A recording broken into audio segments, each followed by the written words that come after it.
सभामुख महोदय, मान्य सदस्यज्यूहरूले धेरै दिनदेखि प्रश्न सोध्न खोज्नु भएको रहेछ, त्यसको निम्ति समय दिन हजुरले अनुरोध गर्न चाहन्छु।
मान्य सदस्यहरू, सम्माननीय प्रधानमन्त्रीज्यूले मान्य सदस्यहरूले लामो समयदेखि प्रश्न गर्न पाउनुपर्छ र प्रश्नको उत्तर सम्माननीय प्रधानमन्त्रीज्यूबाट सदनलाई दिनुपर्छ भन्ने मान्य सदस्यहरूको निरन्तरको मागलाई सम्बोधन गर्दै सम्माननीय प्रधानमन्त्रीज्यूले आज नै आफूले प्रश्नको उत्तर दिन तयारी भएको कुरा रोस्टमबाट उद्घोष गरिसक्नु भएको हुनाले म दलगत रूपमा सबै दललाई एउटा एउटा प्रश्न सोध्नको लागि समय निर्धारण गर्छु।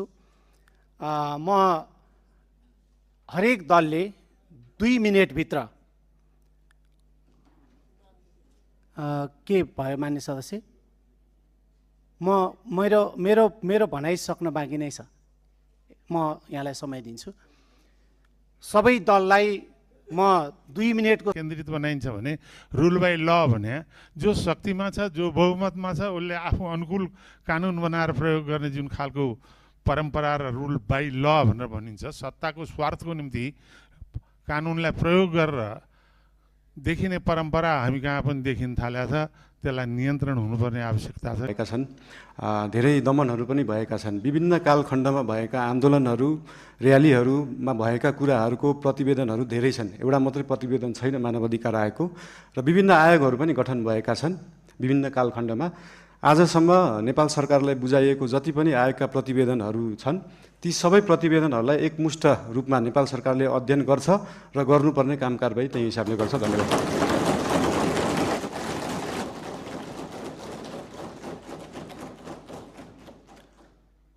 म पारिक मार्ग